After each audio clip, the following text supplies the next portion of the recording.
Welcome to Namita news. Gangamma జాతరకు విస్తృతంగా ఏర్పాట్లు. డీఎస్పీ శ్రీనాథ్. కుప్పం పట్టణంలోని తిరుపతి గంగమ్మ జాతరకు పోలీస్ విస్తృతంగా బందోబస్తు ఏర్పాట్లు చేశారు.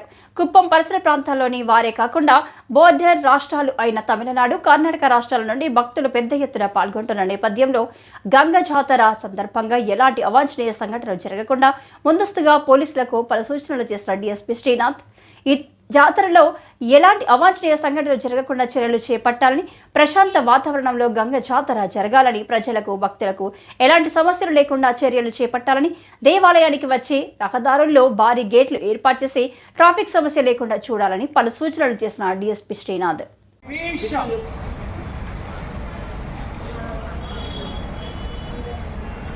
నమస్కారం. 3 days ఏం జరిగిపోతుందనేది జస్ట్ ఒక 30 సెకండ్లో మాట్లాడిన తర్వాత ఎవరో పాయింట్లో ఏం చేయాలనేది అది కూడా చెప్పారు. సో ఫస్ట్ మనకి ఇవాళ ఈవినింగ్ ఉండబోతున్నాం. సో టైం పెరిగే కొద్ది పవర్ పెరుగుతూ ఉంటారు. సో ఆ తర్వాత అమ్మవారు ఏవైతే హద్దులు ఫిక్స్ చేశారో ఊరంతా అంటే కుప్పం ఊరంతా తిరుగుతారు. నెక్స్ట్ డే మార్నింగ్ అరౌండ్ 8 o'clockకి అగ్నిగుండంలో మనకి north, south, east, west points వేసుకున్నాం. మనకు అమ్మవారు ముఖమారమ్మ గారు వచ్చేసి శిరస్సు తీసుకొని వచ్చిన తర్వాత అక్కడ పూజ చేసిన తర్వాత 3 days అగ్నిగుండంలో వెళ్ళిన తర్వాత మళ్ళీ రెస్పెక్ట్ ప్లేస్కి వెళ్తుంది. దాంతోపాటు ఎవరైతే అగ్నిగుండంలో వెళ్ళాలనుకున్న భక్తులు ఎవరైతే ఉన్నారో వాళ్ళకి అందరం పట్టుకుంటారు. లేడీస్కి సెపరేట్గా స్కూల్లో ఇచ్చాము, జెంట్స్కి సెపరేట్గా స్కూల్లో ఇచ్చాము.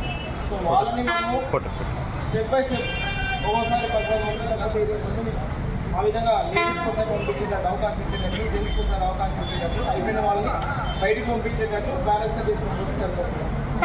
ఇది ఎంత సెన్సిటివ్ ఇన్సిడెంట్ అంటే లాస్ట్ టైం 2014లో అక్కడ వెళ్ళే క్రమంలో ఒకడు కింద పడిపోయి చనిపోవడం జరిగింది, కొంతమంది గాయాలు అవ్వడం జరిగింది.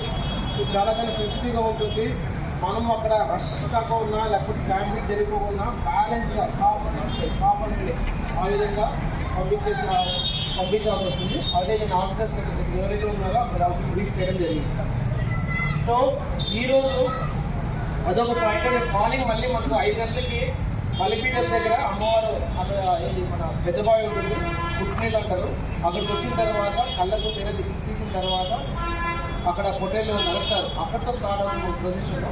అక్కడ మనకి పెద్దబావి దగ్గర కూడా బందోబస్తు యాజ్ యూజువల్గానే అగ్నిగుండం దగ్గర 20 మంది అయితే బందోబస్తు వస్తారో మలిపీఠం దగ్గర కూడా అంతమంది బందోబస్తు రావాల్సి వస్తుంది. సో మీరు ఎవరెవరు షిఫ్ట్లో ఎవరెవరు పాయింట్లో ఏ టైంలో ఎక్కడెక్కడ ఉండాలనేది కూడా నేను క్లియర్గా బ్రీఫ్ చేస్తాను.